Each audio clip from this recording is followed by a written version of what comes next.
Bonjour à toutes et à tous et bienvenue sur On se vous donne pas d'y croire pour un nouveau live en présentiel.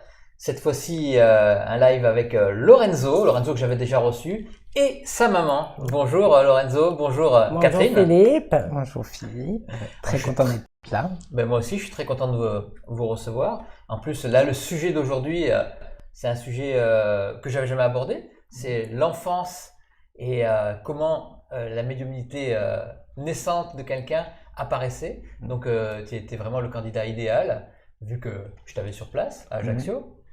C'est vrai, c'est vrai. Donc Catherine, première question, je vais te la poser à toi. Hein. Oui. Est-ce qu'un jour Lorenzo t'a dit, il s'est levé un jour et il t'a dit je suis médium maman? Oh non. Ça s'est pas passé comme ça. Ça s'est pas passé comme ça, non. Comment Non, c'est non. passé? Oh là là, ça a été long, ça a été tout un truc. Ben, ça a commencé déjà tout petit. Un matin, il se réveillait et appuyé à la porte de sa chambre, il voyait une ombre. Une ombre, donc c'était une femme pour lui, une femme, mais pas de notre temps, une femme il y a quelque temps, Oui. hein, en arrière. Et il me disait, elle était là, appuyée, elle me regardait, et il m'a dit, mais bon, il m'a dit, j'avais peur, mais bon, il a dit, je la regardais, mais j'ai dit, mais est-ce qu'elle t'a parlé? Est-ce que elle t'a fait un signe? Il m'a dit, non, non, elle était appuyée, et elle me regardait, mais elle ne parlait pas. Donc bon, je lui ai dit, écoute, j'ai dit, t'inquiète pas, j'ai dit, parce que bon, vu qu'il était tout petit, il avait peur, donc je lui ai dit, n'aie pas peur, j'ai dit, écoute, peut-être une âme qui est là et qui est bien là avec toi. Donc, Et qui... tu croyais dès le départ quand même. J'avais un doute, voilà, Mais tu étais ouvert quand même sur le sujet Oui, de l'invisible et sur la médiumnité, etc. j'étais ouverte là-dessus, mais bon, vu qu'il était jeune, Quel âge il avait? il devait avoir à peu près 10 ans, entre 7 et 8 ans, entre 7 et 10 ans. Ah oui, il était tout petit. Et bon. Et puis, il s'est avéré que plusieurs fois après, il voyait des ombres, des grandes ombres devant sa porte. J'ai dit, écoute, s'ils sont là, c'est que peut-être qu'ils sont là pour veiller sur toi ou qu'ils veulent te dire quelque chose. Il me dit, non, maman, mais elle me parle pas. Elle est là, je vois cette ombre devant la porte et ça me fait peur. J'ai dit, tu en as peur? Il me dit, oui. J'ai dit, écoute, quand elles te font, si vraiment ça te fait peur, j'ai dit, tu leur dis qu'elles partent. Tu leur dis, partez, vous me faites peur. Revenez à un autre moment de la journée, mais ne venez pas maintenant, j'ai peur. Donc, bon. Alors après, plus ou moins, les semaines ont passé. Entre-temps, je perds mon père. Et un matin, il se lève d'un coup, il me dit, maman, j'ai vu papy. J'ai dit, écoute, n'ai pas peur. J'ai dit, c'est papy. J'ai dit, il est là pour veiller sur toi. J'ai dit, il faut pas avoir peur. J'ai dit, mais bon, s'il te fait peur, tu lui dis de partir. Il m'a dit, non, mais maman, non, j'étais content, mais j'ai eu peur. Il m'a dit, ça, j'ai eu peur. J'ai dit, écoute, t'inquiète pas, tu verras dis-toi qu'il est là, il veille sur toi, et qu'il est proche de toi. J'ai dit, mais tu sais, il te voudra pas du mal, il n'aime pas pour du mal. Il m'a dit, non, je sais, mais ça me fait peur. Bon. Et puis, après les mois, les semaines ont passé. Et j'avais déjà vu tout ce qu'il voyait, je veux dire, je me disais, mais bon, après le gosse, il est peut-être pas, oui, tu t'es posé la fou. question, est-ce que j'emmène voir un psy? Voilà, j'ai dit, est-ce qu'il aura eu des visions, est-ce qu'il aura eu... J'avais un doute. Puis bon, après, on s'est séparés avec le père, donc on est parti du village. Et quand on est parti du village, son don a évolué. Voilà. Là, il entendait parler.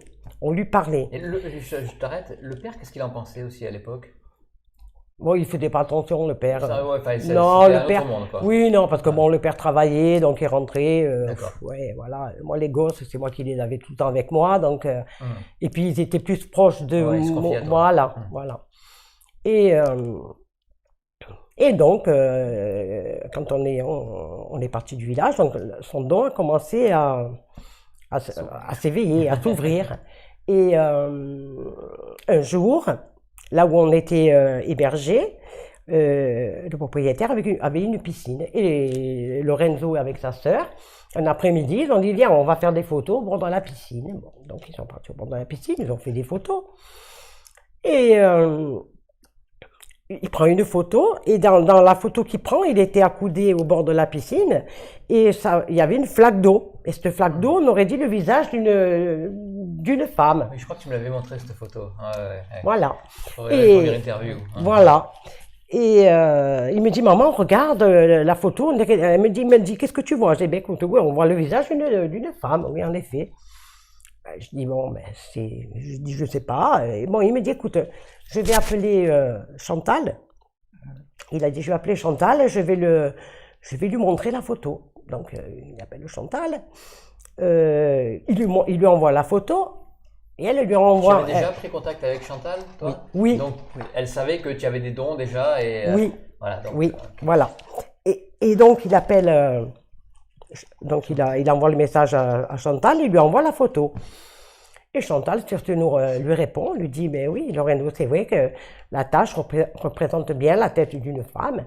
Elle lui dit, mais regarde la lumière que tu as sur ton bras. Alors, Lorenzo, il me dit, maman, elle me dit de regarder la lumière que j'ai sur le bras. Et c'est vrai qu'en effet, il avait des bras accoudés sur la piscine, le bord de la piscine. Et il avait un faisceau de soleil, lumineux, qui lui venait, ça lui faisait une tache sur le bras de lumière. Il me dit, maman, elle me dit de regarder la tache. Elle me dit, alors je dis, ben regarde. Puis j'ai dit, agrandis la lumière, quoi, agrandis.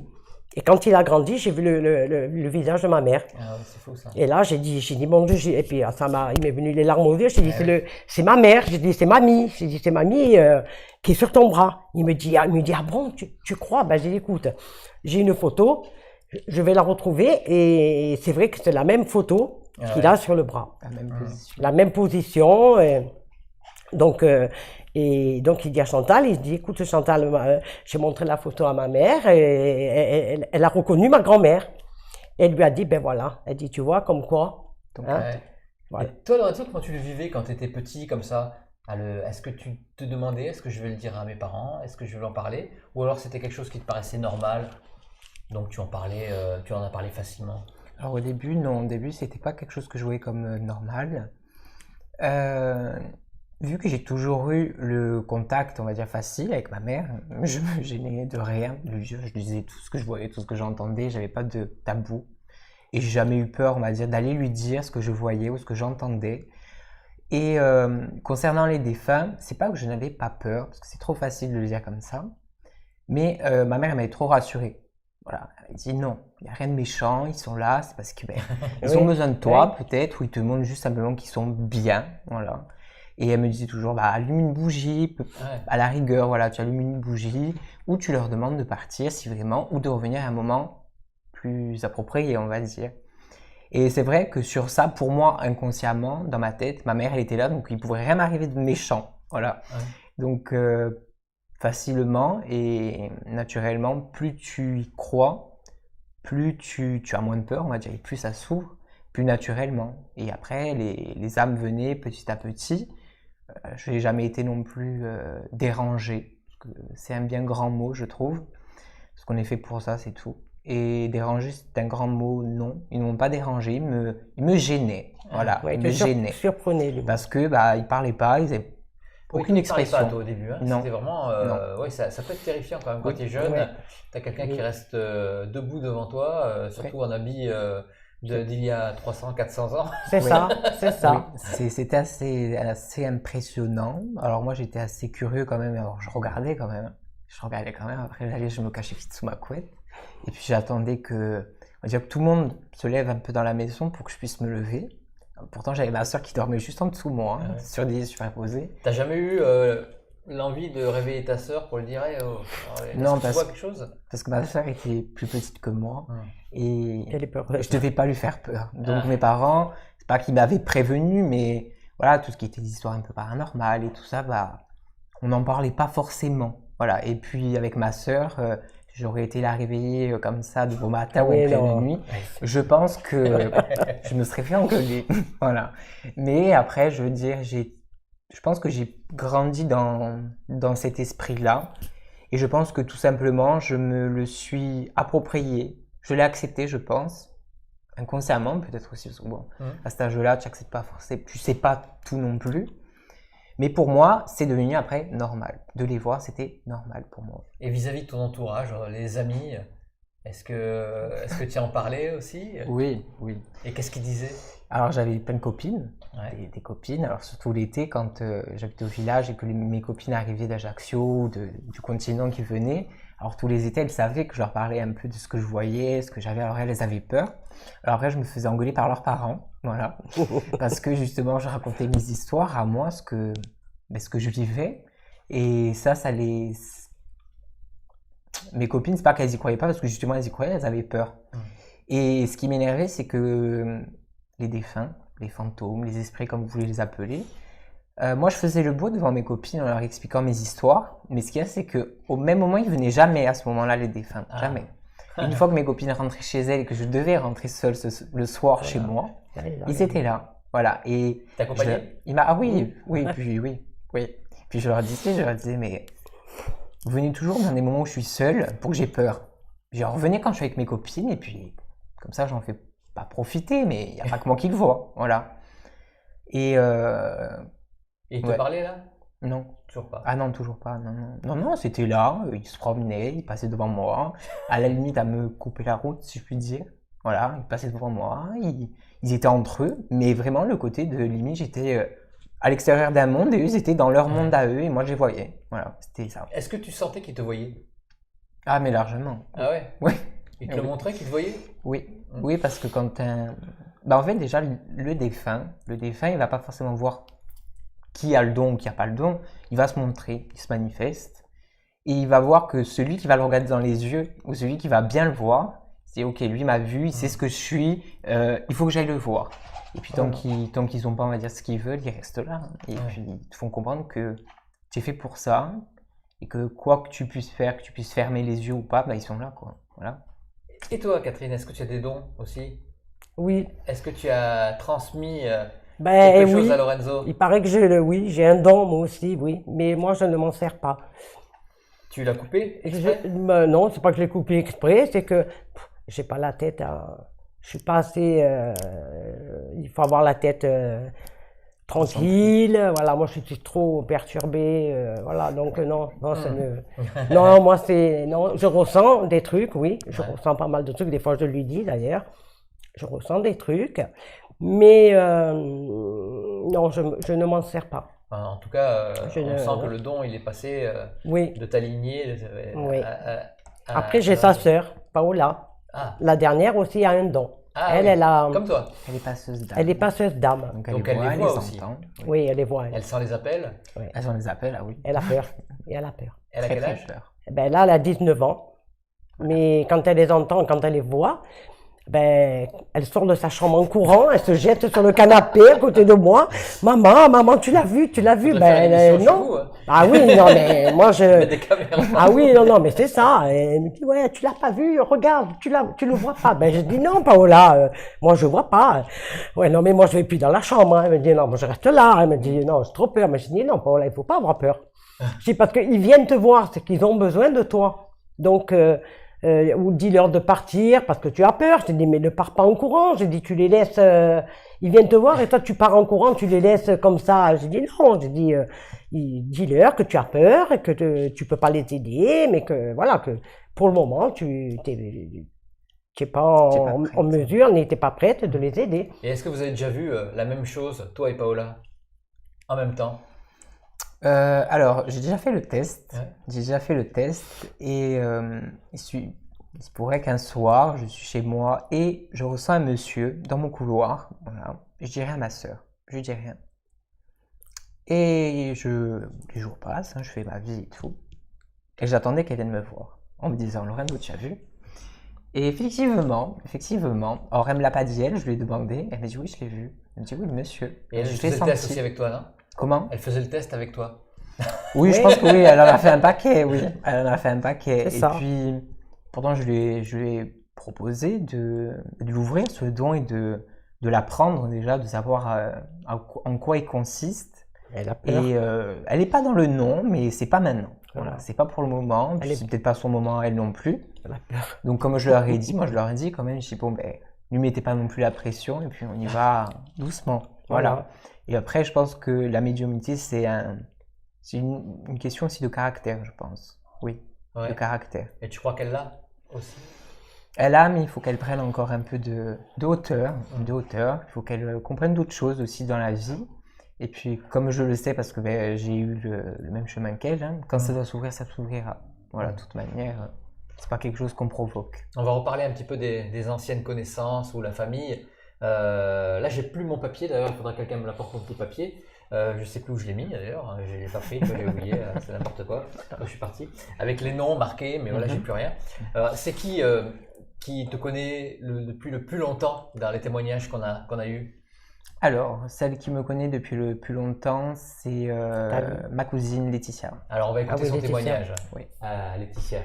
Oui, Voilà, c'est celle qui me connaît depuis le début. C'est marrant. Ça m'a vu dans le Présente, ventre de ma je m'appelle mère. Laetitia, je suis la cousine de Malover, mon Lorenzo. Alors, ma réaction que j'ai eue lorsque Malover m'a appris qu'il était médium, ben écoutez, bizarrement, ça m'a pas surprise, ça m'a pas fait peur, même si je pensais qu'il allait faire carrière dans le cirque. Pourquoi? Parce que quand il était petit, il ne parlait que de cirque, de clown, surtout d'animaux de cirque, Oui, d'acrobatie. C'est ça. Et qu'avec ses Ça m'a vu dans le cousines, ventre de ma mère. sa sœur, avec qui Nickel. ils ont organisé beaucoup de spectacles et de galas sur la place de l'église. Un peu plus grand, il s'amusait avec ses 3 drôles de dames, ses cousines aussi, et sa sœur, à faire des séances de paranormal. Devant l'émission, je ne sais pas si vous connaissez, la soirée de l'étrange.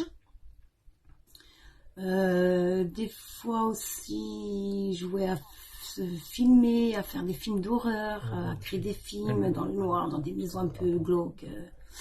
Voilà.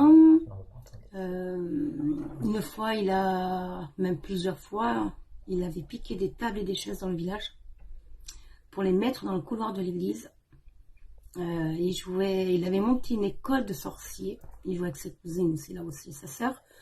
Et il jouait, c'était lui le professeur d'ailleurs, et il jouait jusqu'à tard dans la nuit, en plein hiver, dans le froid, mais ça ne le gênait pas. Ni à lui, ni aux filles d'ailleurs. Et voilà, qu'est-ce que je pourrais te dire? Lorsque Malover me parlait de voyance ou de ce qu'il ressentait, ce qu'il voyait, franchement, ça ne me faisait pas peur. Je l'ai toujours cru, je le crois toujours. Je pense que je le sentais au fond de moi. Et qu'il était médium ou qu'il avait des ressentis, je sais pas. C'est peut-être pour ça que ça m'a pas choquée. Et dès qu'on est ensemble, j'ai aucune inquiétude. J'ai confiance en lui.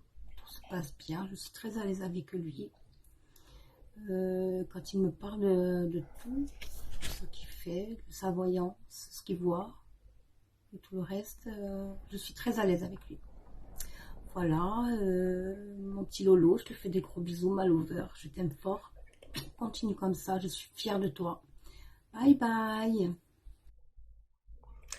Laetitia, qui t'appelle My Lover. Au début, je comprenais pas, je me dis, oh, elle a dû se tromper de vidéo là, c'est pas de Lorenzo qu'elle parle. Alors, on apprend des choses. Tu voulais créer une école de sorciers?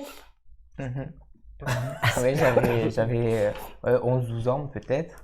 Et donc toutes mes cousines, toutes mes copines, on va dire, bah, je jouais le prof et je faisais l'école des sorciers.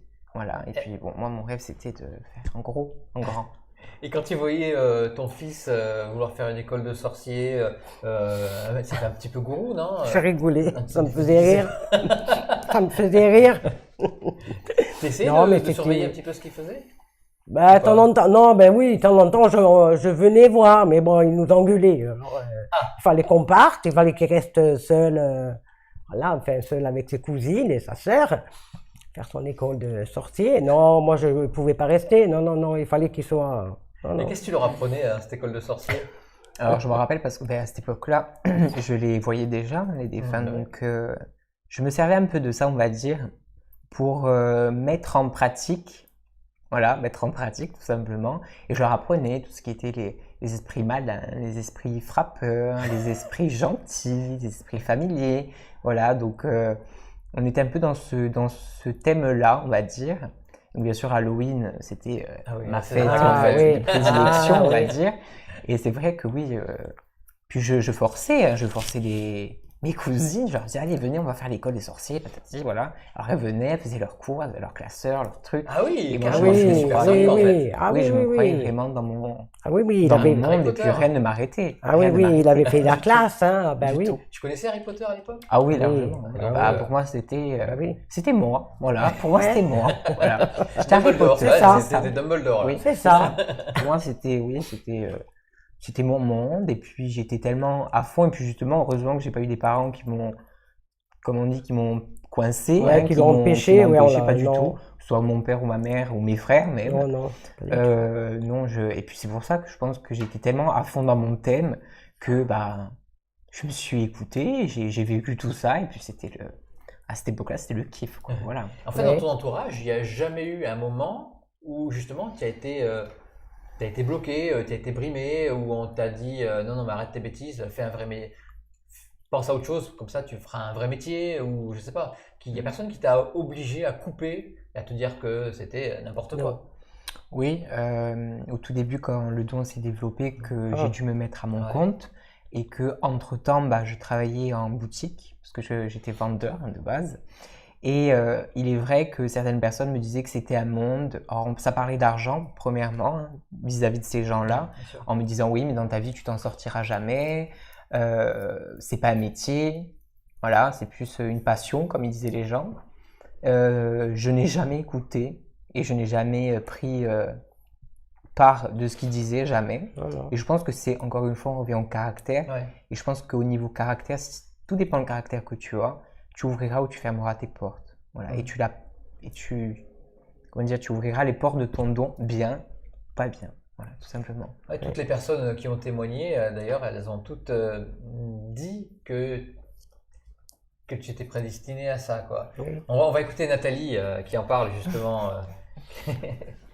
Bonjour à tous, je me présente, je suis Nathalie, médium de grand-mère à petite-fille. J'ai connu Lorenzo, il avait 3-4 ans, pas plus, et déjà, j'avais perçu chez lui des qualités de voyance, ainsi que d'autres dons d'ailleurs. Et j'ai laissé faire son petit chemin, j'ai laissé faire son petit parcours, et j'ai été très heureuse d'apprendre quelques années plus tard que Lorenzo avait mis ses dons au profit de toutes les personnes qui le souhaitent, qui les aident, qui les guident à travers leur route, qui les guide merveilleusement bien parce que je le suis de très près et je vois que toutes les personnes sont sensibilisées et très contentes des dons de Lorenzo. Je lui prédis également d'autres dons qu'il faudra qu'il mette à ses services et au service des autres bien plus tard.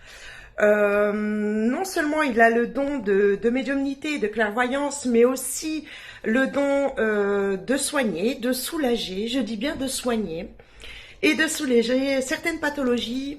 Mais ça, je pense qu'il commence déjà à le faire, et puis il faudra qu'il poursuive là-dedans, parce qu'il a des réels dons. Et je pense aussi qu'il est soutenu par feu sa grand-mère. Et moi, je le soutiens aussi à distance. J'ai été énormément ravie d'apprendre que Lorenzo mettait ses dons de médiumnité. Et je l'encourage à poursuivre en ce sens. Je l'encourage à donner à toutes les personnes qui le souhaitent des échanges et ainsi qu'une guidance impeccable comme il le fait, puisqu'il rentre vraiment dans le fond du sujet, il va rechercher, et il ne se laisse pas impressionner par ce qui pourrait être autour. Il est vraiment dans l'exactitude, et je l'encourage à persévérer encore et encore pour aller encore au-dessus, parce qu'il a encore des dons qui sont encore bien cachés, mais qu'il va découvrir, et que de toute façon je l'aiderai en ce sens. Moi, Lorenzo, tout ce que je peux te souhaiter, c'est que pour la suite, il y a encore plein de belles choses, et que tu continues à pouvoir guider, à aider toutes les personnes comme tu le fais depuis maintenant des années. Bisous.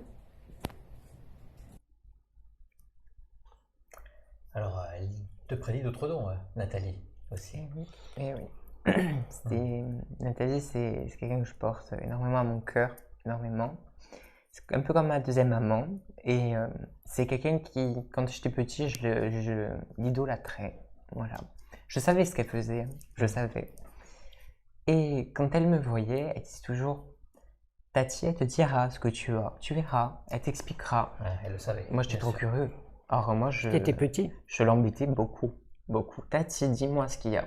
Qu'est-ce que j'ai? Et quand tu as 5-6 ans, et qu'on te dit, bah, tu as quelque chose, bah, tu réfléchis, tu te poses beaucoup de questions. Je l'ai demandé 20 000 fois à ma mère, Ouais. elle m'a jamais dit, elle m'a jamais répondu. Elle m'a toujours dit, bah, quand elle devra te le dire, elle te le dira. Voilà. Et c'est vrai que bah, elle avait vu de suite, depuis petit. Comment elle a fait, j'en sais rien, par le don. Mais il est vrai que moi, elle m'intriguait parce que tout ce qu'elle me disait, elle disait, oui, tu vas voir, Tati, elle t'apprendra. Elle te dira plein de choses, elle t'expliquera ce que tu es, ce que tu feras. Et elle m'a laissé vraiment... C'était la première médium Qui lui disait, oui. Ah oui. qui te disait. Ah oui, oui, puis Et tu parlais aussi avec elle, toi? C'était En mon en ami. privé, C'était non? mon ami. Oui, Est-ce- après en privé, oui. Mais oui, elle m'avait dit, elle m'a dit, tu verras. Elle m'a dit, il a un don. Elle m'a dit, tu verras plus tard. Elle m'a dit, ça va être. Bah, j'ai dit, ah bon? Elle m'a dit, ah oui, oui. Elle m'a dit, là, bon, là, je lui en parle pas parce que Ouais. bon, vu son âge, elle m'a dit, il va pas comprendre. Elle m'a dit, puis bon, je vais pas lui faire peur non plus. Elle m'a dit, mais tu verras que laisse venir les en parlera années. Elle tout m'a seul. dit, Elle te donnait conseil quand même? non, non, Elle te laissait faire. non, non, Bon, bah, elle elle voyait que tu savait, faisais bien, quoi. voilà, elle savait que je forçais en rien, donc je l'écoutais. Elle m'a dit, voilà, elle me dit, quand il a besoin de parler, écoute-le, retiens bien ce qu'il te dit. Elle m'a dit, mais bon, tu verras que avec les années, elle m'a dit, ce qu'il a, ça va grandir et tu verras ce qui va devenir, quoi. Elle m'a dit, tu verras, tu vas pas en revenir, quoi, du moins. Elle m'a dit, tu vas être... Et puis oui, en effet, tu t'es pas trompé. Et elle dit que Lorenzo était soutenu par sa grand-mère. C'est ta maman, à toi? Oui, c'était ma mère à moi, oui. Donc c'est quand même sympa d'avoir son fils qui communique avec sa maman. Oui, bah oui, parce que moi, au début, quand il me parlait de ma mère, parce que bon, après, pour parler avec ma mère, il appelait Chantal. Et c'est avec Chantal qu'il a commencé à communiquer avec ma mère. Chantal Berenga, que j'ai reçu aussi Oui, sur ma Chantal chaîne. Berenguer, oui. Et donc, elle a communiqué avec Lorenzo et avec ma mère. Et des fois, ma mère lui faisait passer des messages. Donc, il me disait, maman, mamie, elle me dit ça. C'était des trucs de quand j'étais petite, donc lui, il ne pouvait pas connaître. Et un jour, à Lorenzo, je lui ai dit, j'ai dit, Lorenzo, fais-moi un tirage. Et il me fait, non, maman, j'ai pas envie. Je fais, allez, Lorenzo, fais-moi un tirage, allez. Non, maman, j'ai pas envie, tu m'énerves. J'ai dit, ben, tu verras, tu me le fais pas, tu vas voir mamie ce qu'elle va te faire. Ce qu'elle va te dire. Tu l'as fait une Voilà. menace? Ah oui, j'ai dit, tu verras mamie ce qu'elle va te dire. Et en fait, ma mère est venue à ce moment-là. Et elle lui dit, Lorenzo, elle lui dit, dis-moi, demande à ta mère si elle se rappelle quand je lui ai fait mal au bras. Et il me dit, mamie me dit, est-ce que tu te rappelles quand elle t'a fait mal au bras? Et de là, je pars à rire. Et j'ai dit oui, mais bon, j'ai dit, c'est loin ça. Et en fait, c'est vrai, parce que quand j'étais plus petite, j'avais un frère qui était plus petit que moi. Et on se bagarrait, on se chamaillait tout le temps. Et un jour, j'ai fait mal à mon frère. Et ma mère, bon, elle me frappait pas, mais elle m'a attrapé par le bras et elle m'a serré les ongles dans le bras. Et donc, elle lui disait, demande à ta mère si elle te rappelle quand je lui ai fait mal au bras. Et de là, ça m'est revenu. J'ai dit, oui, je me rappelle, oui, je me souviens. Et je rigolais, j'ai dit, elle a trouvé que ça à te dire. Enfin, bref. C'est pour Noël. Et voilà. Hein. Noël. Et après, pour Noël, alors pour Noël, ça c'était Noël dernier. On se préparait parce qu'on devait monter à Noël au village. Et j'étais dans la cuisine, je buvais mon café tranquille. Et Lorenzo était dans la douche. Il me dit, maman, je prends une douche et après on monte au village. Ok. J'étais dans la cuisine et puis je me le vois arriver en trombe dans la cuisine, en pleurs, On pleure, maman, maman, mamie, mamie, à mamie, à mamie. J'ai dit, comment? Elle me dit, mais mamie est venue, mamie est venue. J'ai dit, mais qu'est-ce que... Elle me dit, ben, elle m'a dit qu'elle préparait, que eux, ils étaient prêts. Elle m'a dit, nous, on est prêts. J'ai tout préparé. Elle me dit, ce soir, j'ai fait du canard. Voilà. Elle m'a dit, ce soir, j'ai fait du canard à l'orange. Elle me dit, on attend Jean. Jean, c'est mon frère qui est décédé. C'est la grande fête là aussi. Voilà. Elle me dit, on attend Jean. Il est encore en retard. Et je dis, c'est vrai, mon frère était toujours en retard. Que je n'ai pas connu aussi. Et il l'a pas connu, voilà. Et donc, oui, j'étais devant mon miroir, je me préparais. Et ma grand-mère qui me dit, mon chéri, tu es beau. Elle me touchait le visage. Donc, moi, oui, il est parti en pleurs. Et elle me dit, tu peux dire à maman que de toute manière, on est prêt, voilà, tout est prêt. On attend Jean. Jean est en retard. Comme d'habitude. Comme d'habitude. Et elle me dit, tu es beau. Dis bonsoir à tout le monde de notre part. Donc ça veut dire qu'elle était avec mon grand-père, Jean, mon oncle. Voilà, ils étaient tous ensemble. Voilà. Et elle m'a dit, voilà, j'ai préparé du canard à l'orange. Je suis pas allé voir ta mère, tu peux lui dire. Voilà. Elle avait fait le repas de Noël. Voilà. Canard à l'orange, c'était un repas. Elle avait fait déjà mais bon, pour Noël, non, je me rappelle pas.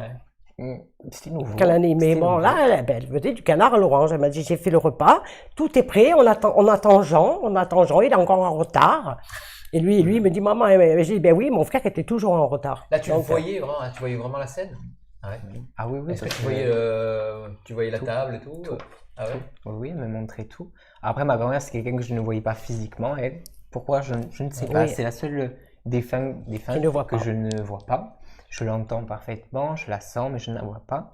Et oui, j'avais visuellement, on va dire au niveau image, j'avais une grande table bien garnie. Ça sentait bon en plus, parce que j'ai l'odorat aussi qui vient avec les défunts. Et je sentais cet amour, tout ce qu'on retrouve à Noël, tout simplement. Et elle me dit, allez, va te préparer, tu es beau, on t'attend, tout le monde t'attend. Voilà, en gros, c'était ça. Voilà. C'est rare, n'empêche, les médiums qui arrivent à canaliser leur propre défunt. Il y en a beaucoup que j'ai reçus qui canalisent les autres, les défunts des autres personnes, qui voyaient plein de monde, qui même dans la rue, qui se font des fois accoster. Mais des fois, ils ont du mal. Ils vont voir d'autres médiums justement pour avoir des informations. Moi, je ne l'ai pas connu. Donc, du coup, il n'y avait pas cette connaissance déjà de terre. Ouais. Donc, c'est pour ça qu'elle a pu être mon guide spirituel. Parce que si tu connais cette personne sur terre au même moment où tu es vivant, on va dire, elle ne peut pas être ton guide. Il faut que cette personne n'ait plus été sur terre au moment où toi tu es venu sur terre. Voilà. Et là, elle est devenue mon guide spirituel. Oui, c'est carrément... Donc, c'est pour ça que j'avais peut-être cette facilité. Puis bon, ça doit être comme ça, mais c'est vrai que par nos défunts de famille, c'est pas souvent facile. Ouais. Oui, c'est vrai. Tu en vois d'autres aussi, des défunts de ta famille que tu as connus? Quelques-uns, oui, quelques-uns. Mais après, voilà, on va dire le tri se fait tout seul. Voilà, et puis, on va dire qu'en principe, quand ils veulent faire savoir quelque chose, ils vont passer par ma grand-mère. Elle, c'est le global, c'est le général. Elle a récupéré le message d'un peu de tout le monde. Et après, je le délie à ma mère, à mes frères, à mes sœurs, voilà. Parce que bon. On va passer à Sandra, qui s'en doutait aussi. Sandra, ma belle-sœur. Voilà. C'est qui Sandra? Ma belle-sœur. Ça fait un peu plus de 10 ans qu'on se connaît. Et 6 ans, on est devenus vraiment très proches. C'est devenu mon confident. Il connaît tout de moi, toute ma vie. Et je connais pratiquement tout de lui aussi. Et concernant son don, quand on l'a appris, j'ai pas été surprise. Voilà. Parce que quand il était plus petit, on va dire, il nous racontait ce qu'il voyait pas, ce qu'il entendait, ce qu'il n'entendait pas. Donc, c'était pas pour rien. Voilà, il n'était pas fou, quoi. C'est une chose à laquelle je crois énormément, donc j'étais pas surprise. Non. Je suis plutôt très, très contente pour lui qu'il puisse faire ça, qu'il aide les gens surtout, parce que c'est vraiment pour les aider. Et voilà, je veux dire, je suis très, très fière de lui, très fière de son parcours. Et plus il avance, plus son don devient plus grand. Voilà. Il fait beaucoup plus de choses. Voilà, c'est tout ce que je peux dire à peu près pour Lorenzo. Merci Sandra. Merci beaucoup. Donc c'est qui tu m'as dit déjà? C'est ma belle-sœur, Ta belle-sœur. la copine de mon frère. D'accord. Et elle te connaissait depuis longtemps? Depuis plus de 10 ans, depuis qu'elle est avec mon frère. Et ouais, déjà, t'étais déjà non, quoi que non, t'es jeune. J'en parlais. Ouais. J'en parlais parce que bon, déjà j'aimais tout ce qui était un peu, on va dire, paranormal. Et tout ce qui m'arrivait d'un peu bizarre, d'un peu étrange, on va dire, ou ce que je rêvais, ou ce que je voyais aussi, parce qu'à cette époque, j'entendais pas forcément, je voyais surtout. Et on va dire c'était un peu mon échappatoire parce qu'elle me croyait sur tout ce que je disais. Elle se confiait beaucoup. Et elle m'aidait beaucoup dans la compréhension, comme ma mère m'a aidé, mais elle m'a aidé un peu différemment, parce que des fois on ne peut pas tout dire à une mère aussi, donc une personne extérieure un peu ça fait du bien aussi, ma belle-sœur, et qui tout simplement, même si elle en avait très peur, même si elle en a très peur de ce monde, mais elle adore ce monde-là, et on va dire qu'on s'est de suite... on a accroché, et puis à chaque fois que j'avais des choses, je lui disais, quand elle vivait des choses un peu bizarres aussi, des rêves ou autres, elle me le disait aussi. Et c'est vrai que ça a été une personne très importante dans ma médiumnité, très importante, ouais. Bon, il y a un moment, il fallait passer le pas aussi. Il fallait devenir soit professionnel, soit continuer à vendre, je sais pas, tu vendais quoi? Des habits. Des habits, Je faisais mannequinat. C'était l'un ou l'autre. C'est ça. Et puis, pousser, ça serait un grand mot, mais elle me disait, il faut que tu fasses des choses avec tout ce que tu as. Tu connais tellement de choses, comment dire, tu arrives à avoir des informations sur telle chose, telle ou telle chose. Elle me dit, mais ça, il faut que tu t'en sers et il faut surtout que les gens savent ce que tu fais. Voilà. Et elle me dit, moi, la première, je viendrai de suite te consulter, de suite. Et ce qu'elle a fait d'ailleurs, parce que ça a été une de mes premières qui venait me voir. Voilà. Et elle me rassurait beaucoup.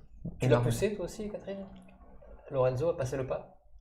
Oui. On va dire qu'au début, on était un peu flou en fait. Que ce Oui, soit moi, elle ou ma sœur, vu qu'on était toujours à 3, on vivait à 3. Oui, voilà. C'est pas qu'elles m'ont pas poussé, mais c'était assez... c'était un peu flou en fait. Je ne l'ai pas découragé non plus, hein. Non, bien au contraire, je le laissais faire. Voilà, il me disait des fois ce qu'il ressentait, ce qu'il voyait, ce qu'il entendait. Donc, j'ai dit, écoute... Tu sentais pas le poids de la responsabilité de la maman à le pousser dans une voie qui peut-être... Non, non. Non, je lui faisais confiance. Bon, après, c'est vrai que... Pardon. Bon, lui, c'est vrai que c'était plus la vente dans le vêtement, mais de partout il posait des CV, on lui répondait jamais. J'ai dit, écoute, c'est peut-être un signe. J'ai dit, c'est un signe que... tu l'as senti comme ça, toi aussi? Voilà, qu'il faut pas... Attention, tout ce que je faisais... Tout ce qu'il faisait, il n'y avait rien qui aboutissait, en fait. Voilà. Ça marchait pas. Pourtant, je veux dire, voilà, j'avais... Tu avais une voie qui était tracée, il fallait prendre celle-là. Oui. Oui. Puis, je pense que j'ai dû fermer beaucoup de fois la porte, je pense. Parce que, comme ils m'ont dit en haut, ils m'ont dit que j'ai pris énormément de retard. Donc, c'est que ça devait déjà être là depuis très longtemps, mais que Pourtant, tu as commencé tôt. Oui, mais pour eux, je pense que ça devait être assez rapide. Et vu que dans mes vies antérieures, j'ai refusé tous ces dons-là, aujourd'hui, c'était un peu le côté de toute façon, c'est ta dernière chance. Donc, tu as prends ce qu'il y a. C'est tout. Et puis, de toute façon, ils me l'ont bien fait comprendre que rien n'aurait marché de toute manière. Rien du tout.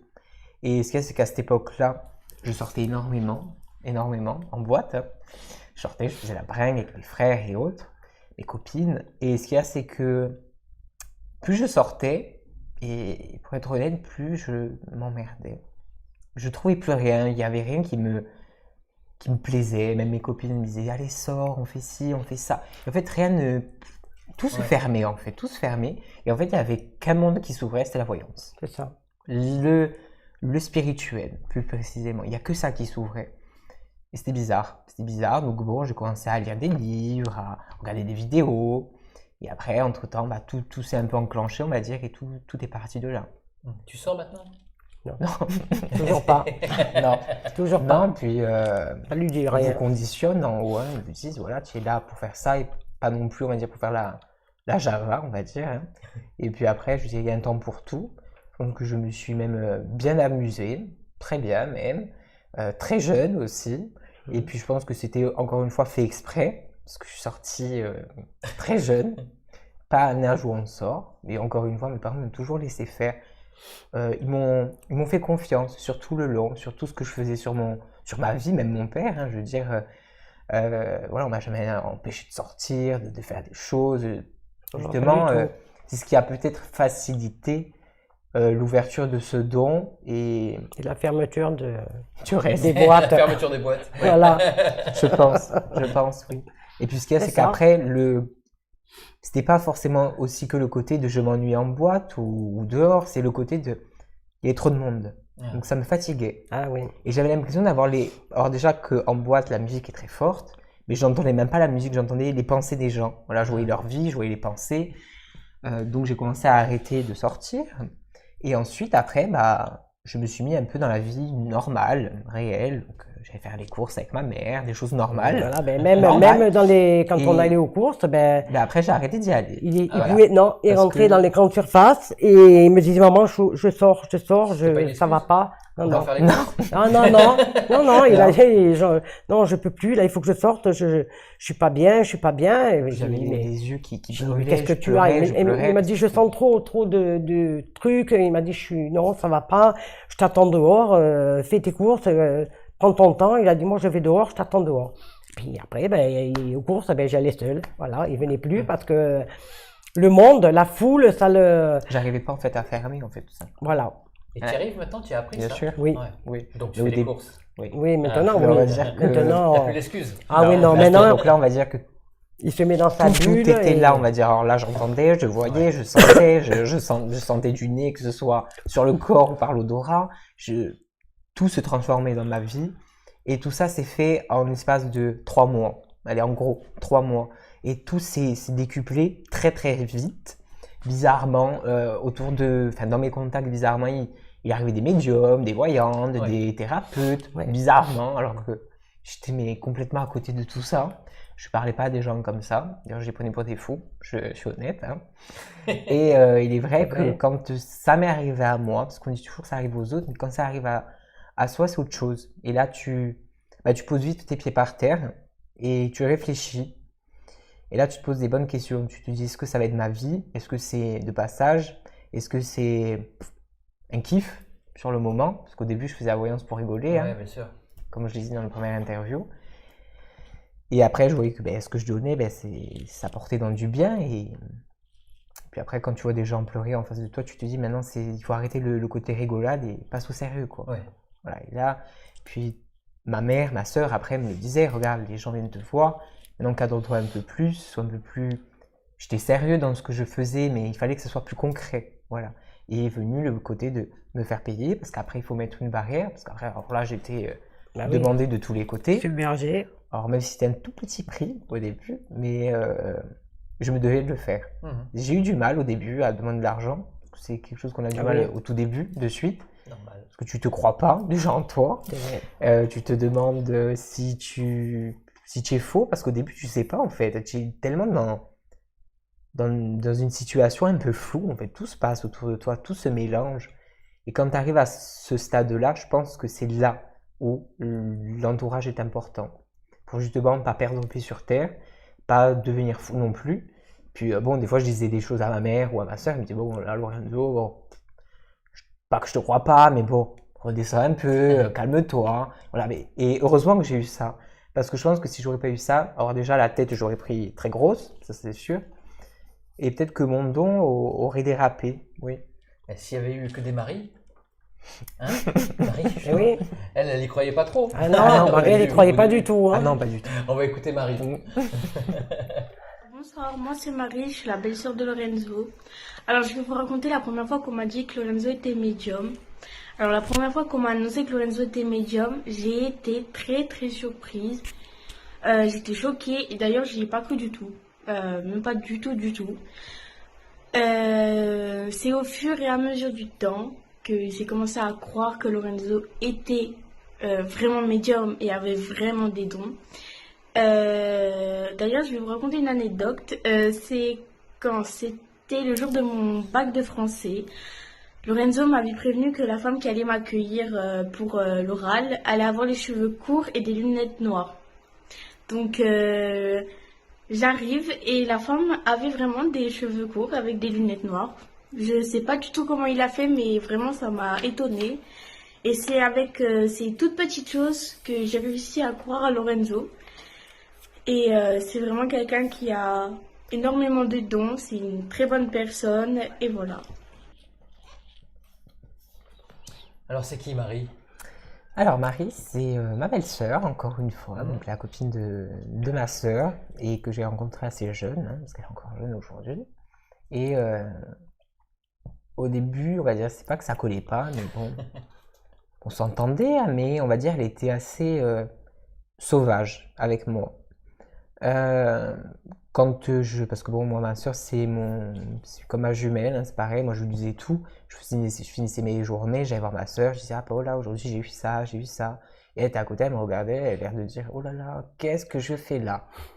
Et il est vrai que plusieurs fois, elle me l'a dit, de vive voix, en me disant, écoute, moi, tout ce que tu me racontes, je crois pas. J'y crois pas, voilà. Et moi, j'ai toujours dit, tu sais, j'ai dit, j'ai rien pas à d'y te croire. prouver. Voilà, on te demande pas d'y croire. J'ai rien à te prouver. Et j'ai dit, et ma soeur lui disait, elle disait, de toute façon, elle a dit, il n'y a pas besoin de te prouver quelque chose, tu le verras. Hein. De toute manière, tu le verras. Et comme elle dit dans la vidéo, ce jour-là, c'était le jour de son bac. Donc là, à ce moment-là, elle commençait un peu plus à me croire parce qu'elle voyait mes lives, elle voyait mes clientes venir chez moi. Donc bon, elle se disait, bon, c'est sérieux quand même ce qu'il fait. Ça a un effet sur les consultants, ça c'est sûr. Voilà. Et un soir, elle m'appelle, elle me dit, voilà, Lorenzo, demain j'ai le bac, bac français, je crois que c'était. J'ai le bac et tout, je suis stressé et tout, qu'est-ce qui va se passer? Et là, je dis, mais non, allez, t'inquiète pas, de toute façon, je dis, ça va bien se passer, que ce soit l'oral ou l'écrit, t'inquiète pas, ça va le faire. J'ai dit, puis tu auras une dame qui sera comme ça et comme ça. Elle va beaucoup t'aider et tu vas voir que dans ce qu'elle te posera comme question, elle va te faciliter les choses. Voilà, tu verras. Bon, elle y croyait pas forcément, mais elle avait besoin je pense, d'être rassurée. Ouais, d'être rassurée par quelque chose, même un médium, mais il fallait qu'elle ait quelque chose. Et le matin, donc elle va en cours et là, elle m'envoie de suite un message en me disant, il faut que je t'appelle, il faut que je dise un truc. Je dis oui, dis-moi. Elle me dit, tout ce que tu m'as dit, ça s'est passé. Je dis, voilà. Je dis, tu vois, j'avais rien à te prouver, c'est venu tout seul. Et après, c'était un peu à son tour, parce qu'elle aussi, encore une fois, c'est une fille qui ressent des petites choses, elle aime beaucoup ce monde-là, donc elle a commencé à me poser des questions. Donc elle y croyait quand même. Elle y croyait, mais pas au médium. Non, médium, laisse tomber. Ouais. Tout ce qui était défunt, tout ce monde-là paranormal, les portes qui se claquent tout seul, par exemple. Voilà, elle était beaucoup dans ce truc-là. Mais médium, voyant, elle n'était pas forcément attirée par ça. Et elle, je pense qu'au début, elle voyait peut-être le côté argent, justement. Et je pense que c'est ça qui fait reculer les gens. Je pense, en premier. Puis bon, elle est jeune aussi. Et je lui dis, de toute façon, tu verras toute seule. Hein. Je n'ai pas à te prouver quelque chose et on ne te demande pas d'y croire. Et tu le verras toute seule que les choses, elles se forment autour de toi. Et elle, c'est vrai que certaines nuits, elle aurait senti des choses, voilà, ou vu des choses, que ce soit dans ses rêves ou en réel. Et là, par contre, son beau-frère, il était important pour ce coup-là. Et là, elle a commencé à se confier à moi sur des choses qu'elle pouvait voir, ressentir. Et d'ailleurs, elle s'est excusée plein de fois à moi en me disant « Je suis désolée de jamais t'avoir cru, de jamais… » Tu sais, il n'y a pas de pardon, hein. C'est quelque chose qu'on ne demande pas. Et puis, tu y crois ou tu y crois pas, puis ça vient seul, tout simplement. Et puis aujourd'hui, que ce soit pour se rassurer ou pour sa vie, tout simplement, elle me consulte ou elle me demande des choses. Voilà, elle te consulte maintenant, la retourne. Oui. Mais aujourd'hui, c'est le côté de « Lorenzo, il me fait peur ».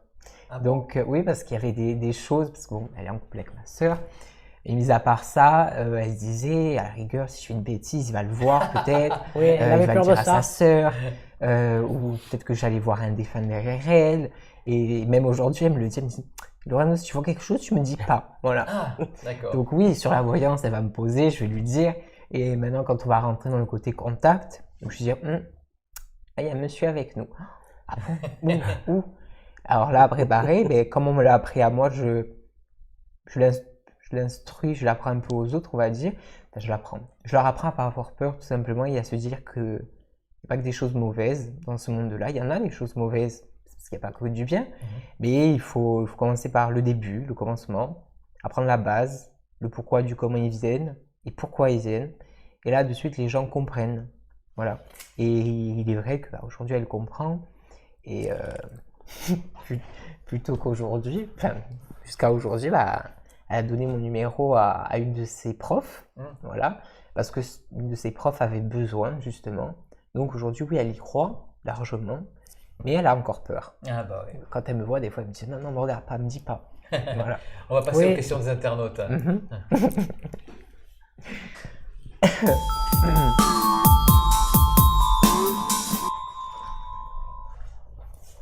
Et nous accueillons Christelle, que je vais équiper du micro. Peut-être que ça sera plus pratique. Oui, ça sera plus... Voilà. Moi, j'ai plus qu'un petit micro. Est-ce qu'on m'entend toujours, Mathieu? C'est parfait? Voilà. Très bien. Voilà, on te voit bien. Ça va, c'est bien. Voilà.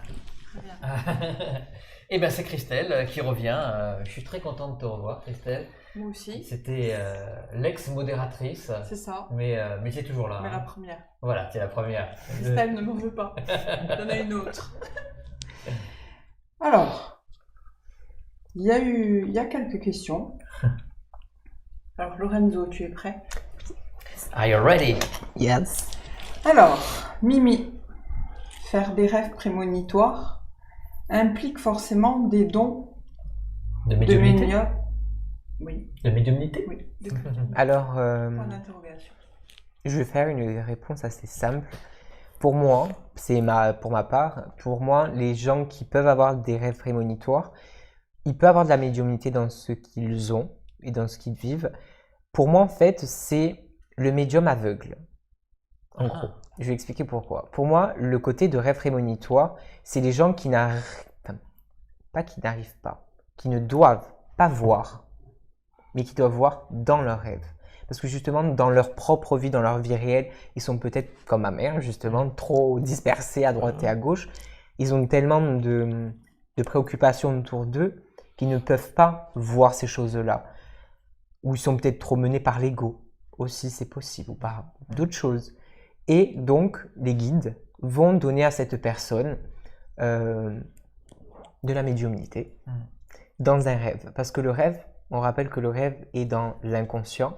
Et dans l'inconscient, les choses sont encore plus faciles pour donner ou pour faire. Voilà. Et justement, je pense que ces personnes-là, c'est des personnes qui sont bloquées dans le côté éveillé réel, quand tu es réveillé. Ils sont bloqués dans ce côté-là, peut-être par des peurs aussi, je dis l'ego, mais ça peut être la peur. Et qui justement, ces gens-là, ça va se transmettre dans un rêve. C'est-à-dire qu'il va voir tout ce qu'il devait voir dans sa vie normale, il va le voir dans son rêve. Parce que dans sa vie normale, il ne peut pas l'interpréter, il ne peut pas l'interpréter. Okay. Voilà. Donc oui, ça peut être un don, bien sûr. Il y a le rêve, il y a le don du rêve prémonitoire. Merci Mimi. Voilà. Mimi. Pour un médium, comment différencier les vraies visions de l'imagination? Ça ne nous ressemble pas. C'est-à-dire que comment dire, quand le don parle, ce qu'on te donne, tu ne connais pas ce qu'on te donne. Tu peux pas savoir ce qu'on te donne. Tandis que quand c'est, on va dire, le côté de mental, c'est toi qui parles et tu le sais parce que ça se voit dans tes choix et dans ce que tu donnes. Voilà. Et me concernant, les autres, je ne sais pas, mais me concernant, je sais quand c'est le mental et je sais quand c'est le médium qui parle. Parce que quand le médium me parle, Lorenzo oublie tout. Okay. Et quand Lorenzo, au niveau mental, parle, il se rappelle de tout ce qu'il dit. Tandis que le côté voyant, il ne se rappelle pas. Je vais poser une question à la maman, moi. Lorenzo, c'est quand même aussi un être humain, donc des fois il a de l'ego aussi, des fois il doit avoir ses crises, je suppose. Oui, oui. Est-ce que toi, en tant que maman, tu arrives à voir quand ton fils, il est... énervé, imaginons qu'il te fait une guidance comme ça, énervé, voilà, je vois ça. Si c'est l'ego qui parle, si c'est vraiment une voyance. Ah oui, je le vois, oui, Toi, on le voit. Parce que bon, il n'est pas du style à parler pour rien dire. Donc, quand il va dire quelque chose, c'est parce qu'on lui a dit de le dire. Mais voilà. Sur Puis le ma coup de façon de l'humeur, parler. Hein? Ma façon de parler aussi. Voilà, la pas façon mes de mots. parler, non. Voilà, il vient, il va m'expliquer, il me dit, je sais pas moi, mettons, ma mère vient lui parler, ben il va me dire, maman, voilà, fais attention à ça. Bah, j'ai dit, qu'est-ce que ça peut te foutre? J'ai dit, on s'en fout. Fais attention à ça. Mamie me dit, j'ai dit, ah, mamie. J'ai dit, t'es sûr? Oui, mamie me dit, fais attention à ça. Fais attention à ça. Ou quand je prends la voiture. Ben, l'été dernier, j'étais hospitalisé. Et donc, avant que je sois hospitalisé, Lorenzo vient et me dit, maman, regarde, fais attention à. Enfin, il me disait, j'ai mal au ventre, j'ai mal au ventre. Il me dit, j'ai dit, qu'est-ce que tu as? Il me dit, non. Il me dit, regarde maman, fais attention. Et j'ai dit, pourquoi? Il me dit, mamie, elle me dit dis à maman, à ta mère, de faire attention au ventre, fais attention au ventre. Bon, je dis, oui, bon, elle dit oui, je ferai attention. Bon. Et quelques jours après, donc dans la semaine qui a suivi, j'étais pris de maux de ventre, de douleur, de fièvre. Donc je suis parti vite à SOS médecin. Voilà. Et il me dit, Madame Bouffier, il faut vous faire hospitaliser de suite. Et là, il faut rentrer à l'hôpital de suite. Ben, j'ai dit, qu'est-ce qu'il y a? Il me dit, non, non. Il m'a dit, là, ce que vous avez, franchement, il m'a dit, moi, je pense que vous faites une infection du côlon, il faut rentrer à l'hôpital de suite. Il m'a dit, là, bon, il me dit, écoutez, on va faire des analyses de suite, et dès que j'ai des résultats, je vous appelle. Et en effet, et bon, il me rappelle, il me dit, non, Madame Bouffier, il faut rentrer à l'hôpital de suite. Il m'a dit, là, c'est urgent, vous ne pouvez plus rester comme ça, il ne faut pas. Donc, je suis rentré à l'hôpital, et donc, j'avais bien cette infection aux intestins, enfin, au côlon, voilà. Et donc, lui, après, il me dit, tu vois, je te l'avais dit. en même temps, Voilà. qu'est-ce que tu pouvais y faire? Même si on te le dit, là. Ah, je pouvais rien faire, là, c'est venu, non. Pas mal, Ah tu pourrais oui. dire oui. Ah oui, non, non, non. Mais là, c'est vrai qu'il m'avait prévenu quelques jours avant. Il me disait, mamie, te dis à ta mère qu'elle fasse attention au ventre, Mais moi, en plus, j'ai jamais ni mal au ventre, ni rien du tout. Donc, je dis, ouais, bon. Je dis, oui, bon, peut-être, je fais attention à ce que je mange, on verra. Et puis, bon, ça n'a pas raté. Dans la semaine qui a suivi, j'ai été hospitalisé. Ce qui est drôle, c'est que Voilà. le plus souvent, je lui demandais ce que je lui ai dit. Ah oui. Je dis, maman, je t'ai dit quoi? Mais tu m'as dit ça. Ah oui, oui. Il ne se rappelle plus. Voilà. Et après, une Donc fois là, que on c'est voit de dit, suite quand il voilà, parle. une fois qu'il a dit ce qu'il avait à dire à moi ou à sa sœur, ou un moment après, ou le lendemain, vous lui dites, tu te rappelles pas que tu m'as dit, ah bon, je t'ai dit ça. Mais je dis oui. Je dis oui, tu m'as dit ça. Mais il ne se rappelle plus. Voilà. Là, je sais que c'est pas Lorenzo qui parle. Voilà. C'est le médium. Et Voilà. puis, quand c'est Lorenzo qui parle, il a peur. Donc, ce qu'il donne, il le donne bizarrement. Donc, le médium, quand il va le donner, je dis pas qu'il a plus de confiance. Mais vu que ça vient pas de moi, je sais que ça doit être donné. Voilà, ces choses-là. Et il est vrai que oui, après, dans une consultation, des fois, le mental peut prendre le dessus. Il peut, bien sûr, parce que bon, on n'est pas non plus H24 connecté et toujours dans l'exactitude, c'est pas possible. Mais on va dire que quand le mental commence à un peu prendre le dessus, tu le sens et tu le vois. Parce que c'est tes pensées à toi. Voilà, c'est tes pensées, c'est tes mots à toi. Et c'est tes solutions à toi. Tandis que Lorenzo, lui-même, il n'a pas 50 solutions dans sa tête. Même Lorenzo, tout seul, sans être médium, il est très nul. Voilà, parce qu'il n'a pas toute cette hauteur-là et toute cette vision. Et quand Lorenzo, il passe dans le côté médium, je me pose pas la question de est-ce que c'est vrai ou est-ce que ça va se passer. Non, je le donne parce que c'est là. Voilà. Et je sais que c'est pas l'ego là, le côté mental ou l'ego qui parle. Ça, je le sais. Voilà. Alors, On continue. une autre question. Est-ce que Lorenzo dit absolument tout, par exemple, les décès éventuels dans la famille? Alors, lors de mes consultations, je n'annonce pas de mort. Je demande toujours si la personne veut tout entendre. S'il y a une personne, on va dire, qui va être mourante, en principe, c'est la personne qui va m'en parler en première. Et après, je vais donner. Et je lui demande si elle veut savoir. Voilà. Mais donner la mort du consultant, c'est interdit. Même si on peut le voir, mais c'est interdit. Voilà. C'est interdit par la morale. Par la morale là-haut. et par en haut. Si tu le donnes, tu crois qu'on peut te couper tes dons? Moi, je pense que ça va se replier sur moi Ça peut ou jouer. sur ma famille. Ça peut jouer, oui. Parce qu'il faut savoir que ça te touchera pas forcément à toi, mais ça touchera toujours quelque chose que tu aimes. Toujours. Et quand quand il est l'heure de fermer sa bouche, on la ferme. Voilà. Et ça, ils vous l'apprennent beaucoup en haut. Et d'ailleurs, bon, ils vont pas vous montrer non plus une mort juste pour la voir. Non. En principe, non. Mais je ne donne pas la mort comme ça, non. Ok. Ensuite, les prédictions de plusieurs médiums qui disent la même chose, cela veut-il dire que cela va se réaliser vraiment? C'est Michael. Non, pas du tout. Pour moi, c'est pas ça. On ne dit pas les prénoms, les pseudos bizarres, on pose des questions directes, ils se reconnaîtront. Alors, pour moi, c'est pas forcément le côté de... C'était quoi exactement la question? Je me rappelle plus la fin. Est-ce que lorsque plusieurs médiums disent la même chose, est-ce que cela va vraiment se réaliser? Voilà. Ou est-ce que c'est pour ça que ça va se réaliser? Non, ça est-ce que ça va se réaliser? C'est une bonne question. Ok. Voilà. Alors, moi, souvent, quand les personnes viennent me voir, je vais leur donner des choses. Et souvent, quand je vais taper sur un sujet, on me dit « Ah non, mais ça, on me l'a déjà dit. » Ok. Bah, tant mieux. Alors, je vais aller sur un autre sujet. « Ah non, mais ça, on me l'a déjà dit. Pourquoi vous me le sortez encore pareil? C'est que ça va se faire. » Alors là, je lui dis simplement à la femme, ou enfin au consultant qui vient, je lui dis simplement que le message n'a pas été compris et que cette personne cherche trop son chemin. Et comme je le dis souvent, en cherchant trop son chemin, on finit par perdre son destin. Ça veut dire ce que ça veut dire. Ça veut dire que quand tu vas voir une voyante ou un médium ou un voyant, il va te donner une chose, enfin il va te donner une lignée. Tu peux aller consulter par la suite une deuxième médium. Si la deuxième, elle va te donner la même chose, c'est-à-dire que le message, il est passé. Alors, qu'est-ce que tu cherches encore? Voilà. Donc, pour moi, non, ça ne veut pas dire que ça va forcément encore plus se réaliser. Non, c'est simplement que la personne, ce que la première médium lui a dit, ça ne lui a pas suffi. Ou ça ne lui a pas plu. Ou ça ne lui a pas plu, parce que comme on dit, on entend un peu ce qu'on veut. Et on veut entendre ce qu'on veut. Donc, tant que le nouveau médium ou la nouvelle médium va lui dire encore la même chose, la personne ne sera pas contente parce qu'il n'y aura rien qui aura changé à l'autre. Et pour moi, pour mon cas à moi, les personnes qui viennent me voir, si elles consultent, je donne un exemple, 3 médiums dans l'année, ça ne sert à rien de venir me voir.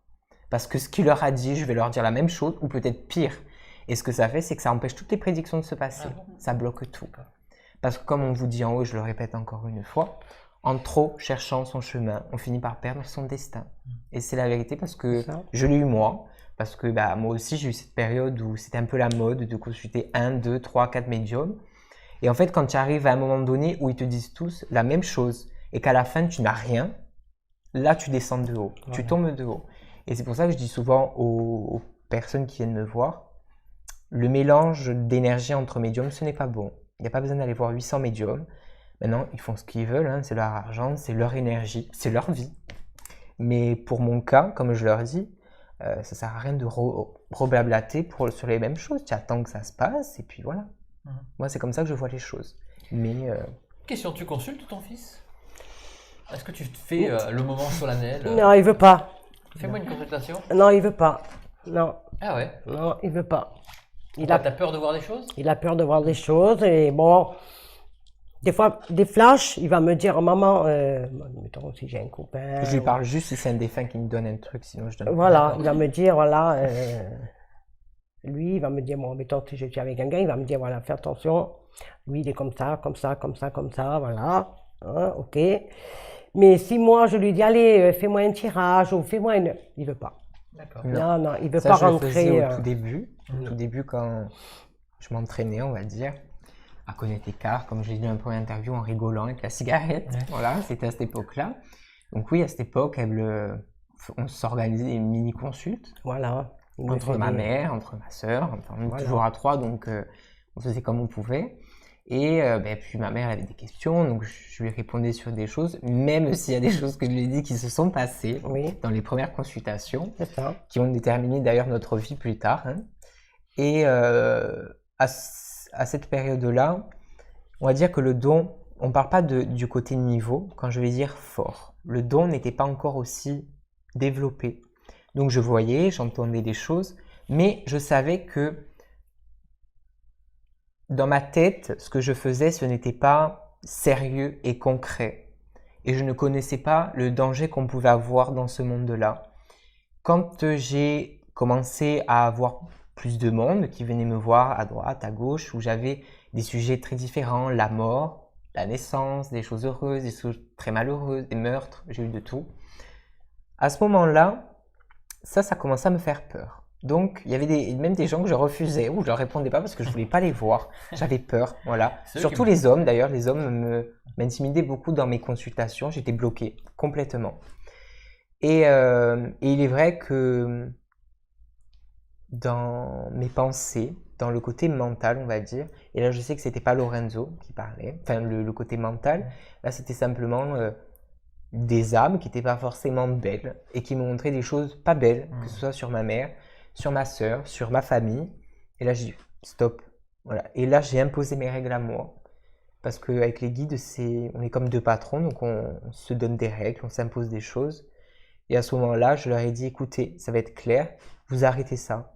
Je ne veux plus rien voir, que ce soit sur ma famille, sur même quoi qu'il puisse se passer de grave, je ne veux rien voir. Si j'ai encore, que ce soit une vision, un ressenti, j'arrête tout et je vous laisse tomber à tous. Et il est vrai que du jour au lendemain, ça s'est arrêté. Je n'avais plus rien. Ils ont compris. J'ai compris aussi le danger que pouvait avoir mon don et l'impact que pouvait avoir ce que je pouvais dire, parce que ça, tu l'apprends par la suite. Au début, c'est bien beau de dire tu te sépares, le loto, le ci, le là, c'est très drôle au début. Mais quand tu rentres dans des sujets énormes où le mec il vient en face de toi, il te dit voilà, est-ce que je vais mourir, est-ce que je vais me faire tuer ou pas, bah tu recules 3 pas en arrière, même 4. Tu vas voir ta mère, tu lui demandes, tu dis maman, il se passe quoi là? Et après, ben, là, tu as ta mère qui te dit ben, tu as des sujets qui vont aller crescendo, petit à petit, et il va falloir que tu t'accroches, ça c'est sûr. Ma mère qui me l'a dit, ma Chantal à moi. Les gens qui venaient me voir aussi me calmaient beaucoup parce que je stressais. Je stressais parce que je savais déjà ce qu'il allait avoir dans leur vie, donc ça me faisait peur. Puis après, c'est un travail à faire sur soi. Et après, voilà, je veux dire, Paris, c'est pas fait en un jour. Voilà, donc un don, ça se prépare pas en un jour, mais ça se prépare, ça se muscle, ça s'apprend. Et ton don, tu dois le connaître dans tous les sens pour pouvoir te permettre un jour de juger quelque chose ou de mettre un point sur quelque chose. Je pense que c'est très important de connaître son don dans tous les sens du terme. Enfin, les personnes à qui tu as refusé une consultation, ils doivent avoir du souci à se faire maintenant. Ah oui, après elles sont revenues me voir par la suite parce que j'étais prêt, on va dire. Mais c'est vrai que sur le moment, c'est difficile de garder ton visage intact. Parce que je veux dire, tu as des sujets, des fois tu parles de mort d'enfant, ou de plein d'autres choses. Il est vrai que ton visage doit rester intact, que ce soit sur de la mort ou sur quelque chose de très heureux. Tu n'as pas rentré dans le sujet des gens, pas du tout, parce que ça ne t'appartient pas. Tu ne dois pas te mettre en pleurs non plus, chose qui était mon problème au début. Je pleurais pour les gens. C'est-à-dire que ce qu'ils vivaient, je pleurais devant eux. C'était comme ça. Et par la suite, on m'a recadré, parce qu'il faut se faire recadrer, surtout quand on est jeune et qu'on ne sait pas où on va. Je me suis fait recadrer, que ce soit par en haut ou par des gens sur Terre, dont ma Chantal, qui m'a beaucoup appris et qui, c'est tout un état d'être, je pense. Et ça, tu l'apprends sur du long terme. Tu l'apprends pas en 2 jours. Et tu l'apprends, je pense, au fur et à mesure des expériences que tu fais. Ouais. On continue à la question suivante. Alors, comment sent-on que ça s'ouvre ou que ça va s'ouvrir? Y a-t-il des signes annonciateurs? Alors, déjà, ce qu'il faut savoir, c'est qu'au moment où ça s'ouvre ou au moment où ça va s'ouvrir, on te conditionne tout le temps. J'ai déjà entendu de mes oreilles comme quoi le don était apparu d'un coup et que ça avait chamboulé. C'est pas vrai, parce qu'un don, ça n'arrive pas d'un coup, c'est pas vrai. Un don, c'est là depuis que tu nais, donc tu vis avec, tu grandis avec, sauf que des fois, il est un peu endormi, ce don. Donc, tu vas pas forcément le repérer. Mais tu auras toujours en toi quelque chose de, entre guillemets, de bizarre, toujours. Tu vivras toujours des choses bizarres. Tu auras toujours des histoires mal lunées que tu n'entendras pas partout. Ta vie commence à changer parce que le style de personne qui habituellement est dans ta vie se supprime, il faut le savoir. Ouais. C'est-à-dire qu'on conditionne ta vie entière, c'est-à-dire on va commencer à te mettre autour de toi des gens qui croient en ça, qui font des choses. On place le décor, quoi. C'est ça, Oui, on place c'est le ça. décor. À la télé, tu vas tomber sur des émissions qui parlent de paranormal, de mystique. Ensuite, tout ce que tu vas faire, ça sera toujours dans l'amour, tu seras toujours content de ce que tu feras. Et pour être très honnête, et je vais peut-être parler peut-être un peu sec, mais je pense, et ça va faire rire beaucoup de personnes, quand le don s'ouvre et que tu en as conscience, ça va faire rire, mais c'est un orgasme indéfini qui ne se termine pas pour moi. Le top. Alors pourquoi je parle comme ça? Parce que c'est un peu ce que tu ressens au fond de toi. C'est un peu ce que tu ressens au fond de toi, c'est-à-dire que comme quand la première fois où tu vois ton amoureux ou ton amoureuse, ça, ces papillons dans le ventre qui te nourrissent, tu as envie de croquer, comme on dit, la vie à pleines dents partout, tu as envie de parler à tout le monde, tu deviens beaucoup plus fragile, on va dire. Et en fait, c'est toute ta vie qui commence à changer. Tu commences à te calmer à toi. Bizarrement, tu commences à t'introspecter, bizarrement. Tu commences à te retrouver un peu seul dans ta chambre, tu aimes les moments de solitude. Et ça, c'est quand le don commence à parler. Et puis après, là, il arrive le moment de manifestation, que ce soit d'un défunt ou que ce soit d'une grosse pensée, comme un truc où, là, on m'a dit de faire ça. Quoi qu'il m'a dit, je ne sais pas, mais on m'a dit de passer par là. Ok. Sauf que ça, quand l'éveil se fait, c'est tout le temps. Tu as toujours ces petites voix. Là, on m'a dit de faire ça. Et puis, tu vas toujours tomber dans des endroits où on va parler de voyance, où on va parler de mort. Voilà. Moi, quand tout ça a commencé à se faire, bizarrement, c'était bizarre, mais autour de nous, il y avait plein de morts. Des gens qu'on connaissait qui mouraient. Donc, première fois que je vais dans une morgue, où je commençais à être dans ce thème-là, les gens autour de moi parlaient de défunts, j'ai ressenti ici. Et en fait, toute ta vie commence à changer. Et comme je dis souvent, pour moi, la médiumnité, c'est comme un parfum. Et ça comment dire, on t'asperge petit à petit. Et au fur et à mesure, tu en as plein la gueule. Voilà.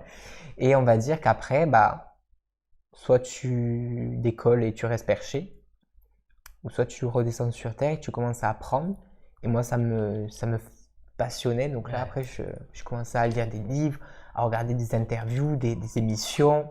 D'où le pourquoi du comment. Heureusement que tu fais ça aujourd'hui, parce que c'est hyper important pour les gens, il faut le savoir. Enfin, moi, je me mets à cette place-là de ces gens-là. Parce que jeune, tu cherches beaucoup de réponses si tu n'as pas forcément les bonnes personnes autour de toi pour te donner les bonnes réponses. Et heureusement que tu tombes sur des vidéos, sur des reportages, des articles qui vont me parler de ça et comme quoi comme par hasard, tu tombes encore une fois dessus comme ça. Comme on dit, il n'y a pas de hasard. Tout a une route, tout simplement. Chantal, qui te connaît depuis très très longtemps, est-ce qu'il y a une autre médium que tu admires? Tu dis autour de moi? Autour de toi. Qui me fascine, voilà. Oui, voilà, que tu ne connais que en vidéo. Hein. D'accord. Déjà, on va commencer par ma tati, Nathalie, voilà, qui est une excellente médium, même si elle le pratique peut-être plus comme avant, mais c'est une excellente médium qui me fascine beaucoup. Tous les médiums que j'aime ont tous une médiumnité très apparentière, mais très spéciale. Ce sont des médiums assez spéciales, dont ma Chantal, dont ma tati, Nathalie. Je suis passionné, on va dire, par Claude Alexis, qui est un excellent voyant. J'adore sa façon de faire, voilà, sa façon que ce soit de préparer ses consultations ou sa façon de percevoir les choses. Et il y en a un autre, c'est Tyler Henry, qui est un très jeune médium américain et qui lui aujourd'hui est le médium des stars, voilà, tout simplement, et qui me passionne dans sa sensibilité déjà et dans sa façon d'être. C'est quelqu'un qui me... Après, il y en a beaucoup que j'affectionne, qui ont tous une particularité très différente les uns des autres, d'où comment je les ai choisis, ces personnes-là. Il y a Maëlle, qui est aussi une grande médium, très cachée malheureusement, parce que bon, elle s'ouvre pas à tout ce monde-là, elle reste assez cachée, mais qui est une excellente médium et qui, moi, m'a choqué. Voilà, je le dis, elle m'a bluffé, cette femme, elle m'a choqué. Et tous les médiums dont je viens de citer le nom m'ont tous choqué. Et ça, D'accord. c'était Bah, merci pour ta playlist. c'est normal, c'est normal. Lorenzo, as-tu une église préférée ou de référence dans le sud, là où tu vis? Bien sûr. Alors, cette église, elle sera donc, c'est la deuxième église qui a 2 clochers en Corse. C'est la seule église, enfin la deuxième, parce qu'il n'y en a que 2 qui ont 2 clochers en Corse. C'est l'église de Saint-Martine, qui est dans le village de Sarriadorcine, le village où je suis né, tout simplement, parce que je suis né au-dessus d'un presbytère, voilà, tout simplement, sur la place de l'église. Donc, c'est l'église que Sur la place de l'église. Sur la place de l'église, voilà. Ah, non, c'était urgent là. C'était urgent, voilà, c'était urgent. On arrive sur la place de l'église, c'est obligé. Voilà. C'est ça. Et c'est vrai que là, ça a été, c'est mon église, on va dire, de prédilection, oui, largement. J'en ai aucune autre. Les esprits ont-ils une voix humaine ou bien dialoguent-ils par télépathie? Alors, les défunts, le premier contact qu'ils vont avoir, ça va être le côté de télépathie ou d'image qu'ils vont envoyer par la tête, enfin, par le côté troisième œil, on va dire. Oh punaise, la question. Je me rappelle plus de la question. Il était en canalisation là. C'est ça. Je me rappelle plus de la question. C'est ça. Les esprits ont-ils une voix humaine ou bien dialoguent-ils par télépathie? Ok. Donc voilà, donc les défunts sont le premier contact qu'ils vont avoir, ça va être le côté de télépathie ou d'image. Et ensuite, pour ma part à moi, la voix que les défunts ont. Je donne beaucoup cet exemple, c'est comme quand on se retrouve dans une église et qu'on parle dans une église, c'est-à-dire que tout est très fin, mais un peu flou à la fois. Parce que dans une église, quand tu parles, tu comprends pas tous les mots qui sont là. C'est des échos, voilà. Et si je dois donner une idée de comment je perçois moi les voix aujourd'hui, ça sort bien de mes oreilles, ça sort pas de ma tête, ni de mon conscient, on va dire, ça vient bien de mes oreilles. Et c'est des voix qui sont très fines, avec beaucoup d'échos, et où dans ces voix, il va y avoir des mots qui vont être très clairs, et puis des mots où ça va être assez flou, tu vas avoir que l'intonation du mot. Ouais, voilà comment moi je les entends. Oui, voilà. Et c'est comme ça que pour ma part, les défunts communiquent, parce que bon, il faut savoir qu'ils n'ont pas de corde vocale. Hein. Donc, et ça c'est le problème du défunt quand il arrive dans l'au-delà. Il ne sait pas qu'il n'y a pas de corde vocale, qu'il n'en a plus. Et il faut qu'il apprenne justement à se placer sur les ondes qui s'appellent les ondes delta. Et il y en a d'autres, je ne connais pas. Theta, bêta. Voilà, il y en a plusieurs, il y en a d'autres.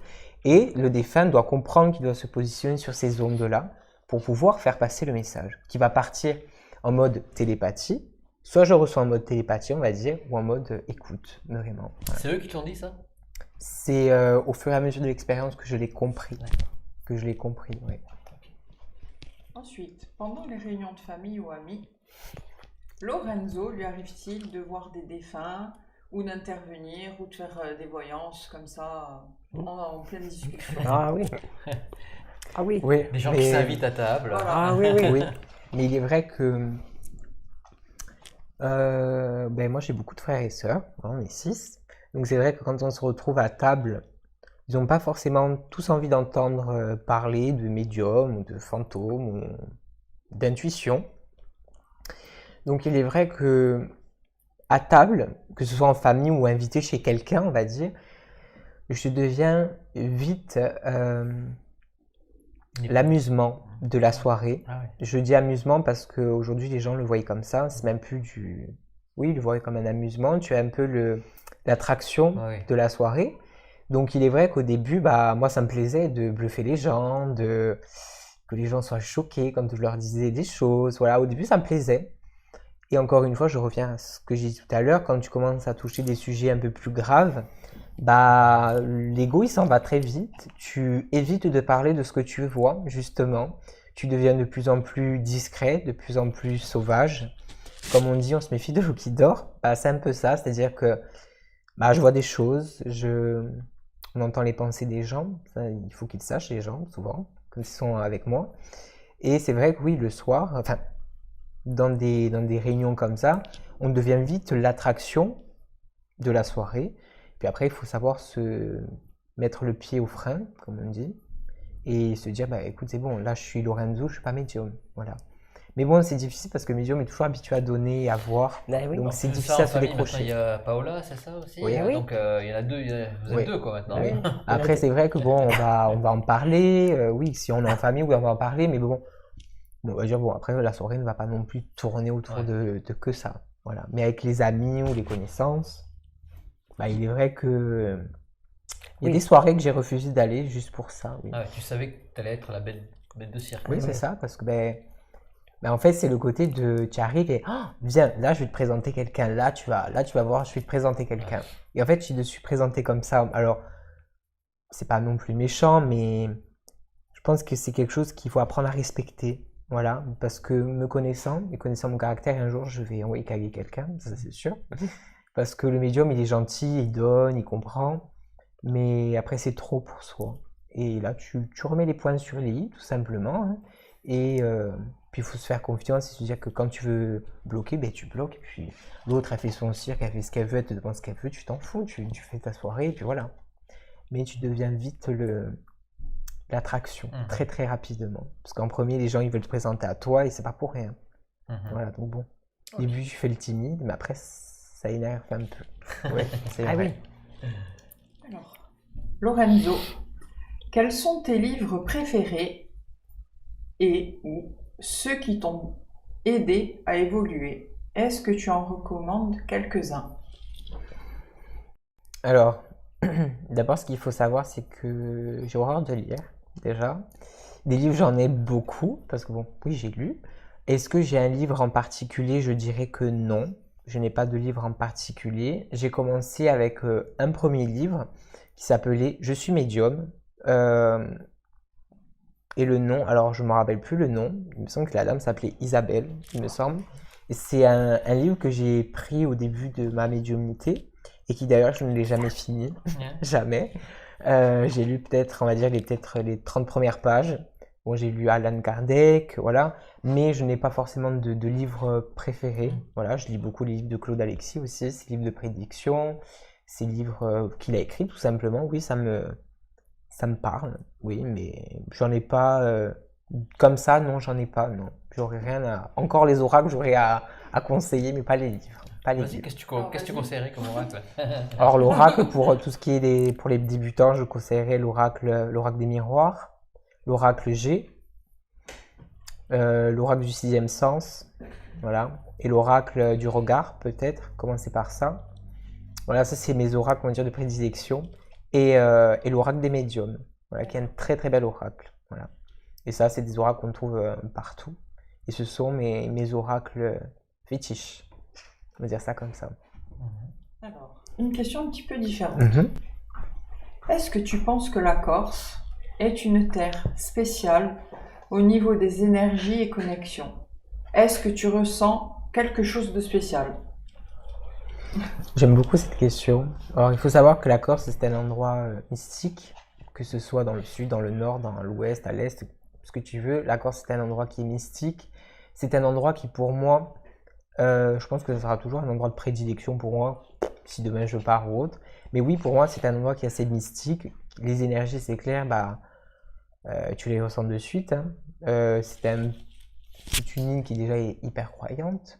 Et est-ce que c'est une île qui a une spécialité au niveau énergétique ou mystique? Je dirais que oui. Parce que je pense que, je dirais pas mondialement, parce que bon, pas tout le monde vient en Corse, mais je pense que pour les médiums, signal d'or, ou les personnes qui ont tout simplement des dons, je pense que c'est une terre qui peut beaucoup nous aider, soit dans le côté ancrage, ou même dans le côté, comment dire, dans le côté de s'évader, ouais. Je pense que c'est quelque chose qui nous aide beaucoup pour s'évader parce qu'il y a énormément de nature. Donc je pense que oui, c'est un endroit qui est très mystique et je pense que il y a des choses qu'on n'a pas encore découvert vraiment sur la Corse au niveau spiritualité, je dis. C'est la plus belle des îles, hein. Il faut dire ce qui est, hein. Et c'est la dernière question. Est-ce que tu as déjà eu un retour négatif au niveau de ta voyance et comment l'as-tu vécu? Bien sûr. Alors je vais raconter une histoire qui m'a beaucoup touché. Je reçois une dame d'un certain âge chez moi. Je lui fais sa consultation. Je précise bien que ma consultation à cette époque était à 20 € les 2 heures, pas l'heure, les 2 heures. Je me suis donné à fond sur cette consultation, comme je le fais tout le temps. Je me suis donné à fond sur cette personne. Je l'ai aidé à traverser certaines choses. Elle a été très contente de sa consultation et elle part de chez moi en me laissant les sous sur mon bureau. 3 mois après, cette dame m'envoie un message en me disant que j'étais le plus gros escroc qu'elle ait pu connaître, que j'étais un merdeux qui ne savait pas ce qu'il faisait et que tout l'argent que je volais, parce qu'elle a dit, oui, elle disait que je volais l'argent, et que tout l'argent que je volais, j'allais le rendre tôt ou tard. J'ai eu une et simple et bonne réponse en lui disant que mes prédictions n'étaient peut-être pas à sa hauteur et qu'elle ne les méritait pas simplement. Et qui, quand on a envie que sa vie elle bouge, on bouge pas seulement un médium, mais on bouge ses fesses. Voilà. J'ai pris son argent. Je suis allé à l'église Saint-Paul à Ajaccio. J'ai mis de l'argent dans une enveloppe. J'ai posé l'enveloppe sur un banc et je suis parti. Et je me suis dit que jamais de la vie j'allais prendre son argent pourri chez moi. Et l'argent, je ne l'ai jamais touché. Voilà. Cette dame, je l'ai bloquée, je m'en suis vite séparée. Voilà, ça a été une de mes expériences les plus troublantes parce que ça m'a blessée énormément. J'en ai pleuré même. C'est quelque chose qui t'atteint de suite parce que on parle de ton don. Et à cette époque-là, c'est surtout que ma grand-mère était le deuxième téléphone, donc c'est elle qui donnait les réponses. Oui. Et parler comme ça de ma grand-mère, c'était impensable. Impensable. Et c'était pas cette dame qui allait changer quoi que ce soit dans ma vie et qui allait changer quoi que ce soit dans le contact que j'allais avoir avec ma grand-mère. Certainement pas. Et je lui ai simplement dit qu'elle ne méritait pas ce que je lui ai donné comme prédiction. Voilà. Tout simplement. Beaucoup. Merci à vous. Merci Lorenzo, merci Catherine. En tout cas, on a appris beaucoup de choses. Merci Christelle aussi, qui est revenue un petit peu dans la grande famille de N'ont pas d'y croire. Merci à vous surtout. Merci. Je dis merci aussi à Christelle, l'autre Christelle, la modératrice titulaire pour l'instant. Oui, c'est la titulaire, c'est bon. Ah non, c'est la titulaire. Non, j'avais peur de te blesser. Pas du tout, mais non. Mais non, avec plaisir, Christelle. je laisse ma place. Christelle, c'est devenu ma modératrice préférée maintenant alors. Oui. Voilà. Mais moi, je serai toujours la première quand même. En tout cas, merci à vous tous de nous avoir suivis, d'avoir suivi ce live. Merci de partager aussi cette vidéo, n'hésitez pas. Si vous avez envie de soutenir la chaîne, vous savez qu'il y a un lien PayPal dans la description de la vidéo. Alors n'hésitez pas parce que la chaîne vit de ça aussi. Elle vit des revenus YouTube et elle vit aussi des dons. Voilà. Évidemment, vous avez vu, c'est pas des caméras 8K encore, mais ça va venir peut-être. Mais voilà. Donc plein de projets aussi. Et puis ça permet aussi de les mettre en route, tout simplement. Et voilà, moi je vous fais tous de gros bisous, je vous embrasse à tous. Et puis demain rendez-vous avec Pierre Jovanovic à 17h. Voilà, il sera aussi sur mon fauteuil à côté de moi. Et nous allons converser. Le sujet n'a pas encore été dévoilé par Pierre Jovanovic, mais on va en discuter ensemble dans l'après-midi. Et puis nous allons discuter avec vous, tous ensemble. Vous pourrez poser vos questions à Pierre. Il n'y a pas de problème. On est là, à vous d'y croire. Donc je vous embrasse et je vous fais plein de gros bisous à tous aussi. Bonne soirée. Ciao, ciao. Merci à Mathieu aussi. Bisous.